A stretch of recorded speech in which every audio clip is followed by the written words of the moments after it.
Welcome back to the Crime Bowl podcast. We left off discussing the complexity of Sarm Heslop's case and how a number of factors made it really difficult to solve.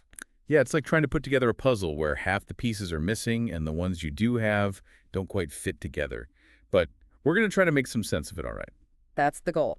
And a good place to start is by taking a closer look at some of the key individuals in this story, because their actions, or in some cases inaction, could hold valuable clues. Okay, so let's go back to that night, March 7th, 2021.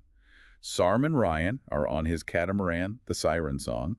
They've had a fun day out, come back to the boat, and then Sarm vanishes. Ryan Bain is the last person known to have seen her, and as we discussed earlier, his actions after her disappearance have raised a lot of questions. What's fascinating here is that we're not just talking about delayed reporting. His refusal to let police search the siren song is a major point of contention. Legally, he's within his rights to do that, but from a public perception standpoint, it really doesn't look good. It almost feels like he's hiding something, doesn't it? Hmm. I mean, if you're innocent, would you want to cooperate fully and help clear your name? It's certainly a question many people have asked. And to add another layer to this, we have to consider Bain's past. We mentioned his prior assault conviction. Now, it's important to emphasize that everyone deserves a fair chance, and past actions don't necessarily dictate future behavior. Of course, we're not saying he's automatically guilty because of his past, but you have to admit, it makes those delays and his refusal to cooperate even more suspicious. It does, and it makes you wonder if investigators could have found something crucial on that boat had they been allowed to search it. But without that access, we're left to speculate. It's almost like he's daring us to connect the dots, isn't it? But without concrete evidence, it's all speculation. Let's shift gears for a moment and talk about Sarm's family. We touched on their efforts earlier, but I'd like to dive a bit deeper into their role in all of this. Sarm's family has been incredible. They haven't let this case fade into obscurity. They've been relentless in their pursuit of justice, keeping Sarm's story in the public eye through the Find Sarm campaign media appearances, even working with lawmakers to try and improve protocols for missing persons at sea. It's heartbreaking to think about what they must be going through. Yet their strength and determination are truly inspiring. They've even raised concerns about the thoroughness of the investigation, haven't they? They have, and their frustration is understandable. They feel that the investigation was hampered by jurisdictional issues, limited resources, and a lack of urgency in those crucial early days. They've been vocal about their belief that more could have been done, and their advocacy has brought attention to the challenges faced by families of those who go missing at sea. It's a reminder that behind the headlines and the theories, there are real people grappling with unimaginable loss and fighting for answers. It's important to keep that human element in mind. Okay, so we've talked about Ryan Bain and Sarm's family. Are there any other key figures we should be looking at? Well, one person who's been strangely absent from this story is the captain of the siren song. Remember, Ryan Bain owns the boat, but there was a captain employed to operate it. And this captain's account of the events leading up to Sarm's disappearance could potentially shed some light on the situation. It's interesting. What do we know about the captain? Have they given any statements to the police or spoken publicly about what happened? That's where it gets a bit murky. There's been very little information released about the captain's involvement or their whereabouts. Some reports indicate that the captain left the siren song shortly before Sarm disappeared, but the details are unclear. That's odd, isn't it? You'd think the captain's testimony would be crucial in a case like this. It makes you wonder why there's been so much silence surrounding this individual. Maybe they hold a key piece of the puzzle, and their account could help clarify what happened that night. It's possible, and this raises an important question.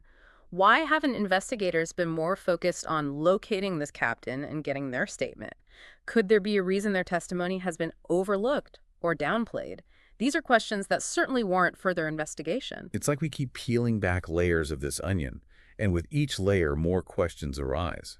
It's a case that defies easy answers and leaves you constantly questioning what you think you know. And that's what makes it so compelling, right? The lack of closure, the conflicting accounts, the unanswered questions, it all adds to the mystery and keeps us searching for the truth. Okay, so we've examined the roles of Ryan Bain Sarm's family and this mysterious captain. Where do we go from here? What other aspects of this case should we be exploring? Well, one area that deserves more attention is the initial search effort. We mentioned that it was hampered by various factors, but let's dig a little deeper into those challenges and what they might tell us about the case. You're on. Let's unpack the search effort. What were the specific obstacles investigators faced in those critical first days and weeks after Sarm's disappearance? Well, remember, we're talking about a disappearance at sea. That presents unique challenges from the get-go.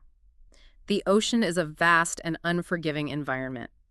Evidence can disappear quickly with the currents, weather conditions can change rapidly, and the search area is potentially enormous. Right. It's not like searching a crime scene on land where you can cordon off an area and meticulously comb through every inch. Yeah. The ocean is constantly moving and changing, which must make things incredibly difficult for investigators. Exactly.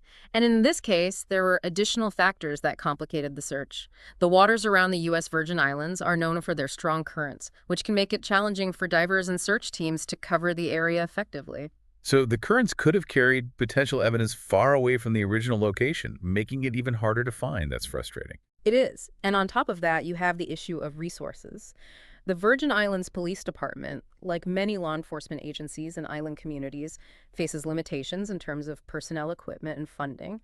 They simply don't have the same level of resources as larger mainland departments, which can impact their ability to conduct expensive searches, especially in challenging maritime environments. It makes you wonder if those resource constraints played a role in the initial search, not being as thorough as it could have been. I Yeah. mean, if they had more divers, more boats, more sophisticated sonar equipment, perhaps they could have covered more ground and potentially found something that could have helped solve this case. That's certainly a possibility, and it highlights the need for better support and resources for law enforcement agencies, especially those in island communities that often face these unique challenges when dealing with disappearances at sea. Okay, so we've got the vastness of the ocean, strong currents, and limited resources working against investigators.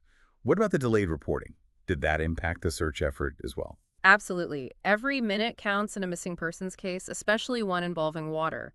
The longer it takes to report a disappearance, the greater the chances that potential evidence will be lost or dispersed, and the harder it becomes to reconstruct what happened. And in this case, we're talking about a delay of several hours before the Coast Guard was even notified.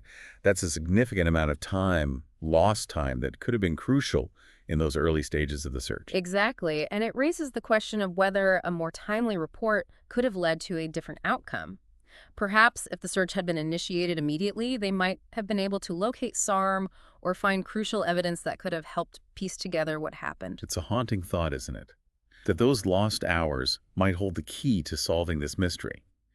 And it underscores the importance of reporting any suspected disappearance immediately. Time is truly of the essence in these situations. It is. And this case has brought attention to the need for clearer guidelines and protocols regarding reporting timelines for disappearances at sea. There have been calls for stricter requirements and potentially even penalties for delayed reporting, recognizing the crucial role that time plays in these investigations. It makes sense. Anything that can help ensure a swift response and maximize the chances of a successful outcome is worth exploring. But even with a prompt response, searches at sea are inherently challenging. Are there other ways to improve these efforts and increase the odds of finding those who go missing in these vast and often treacherous environments? You're right, the challenges are significant, but there are definitely areas where improvements can be made. One is technology. Advancements in sonar technology, underwater drones, and other search and rescue equipment can enhance the ability to locate missing persons and potential evidence in difficult conditions. So basically giving investigators better tools to do their job. It seems like a no-brainer. It is. And there's also room for improvement in terms of collaboration and communication between different agencies involved in search and rescue efforts. We've seen cases where jurisdictional issues or lack of coordination have hampered investigations. So streamlining those processes and ensuring that everyone's on the same page could make a real difference.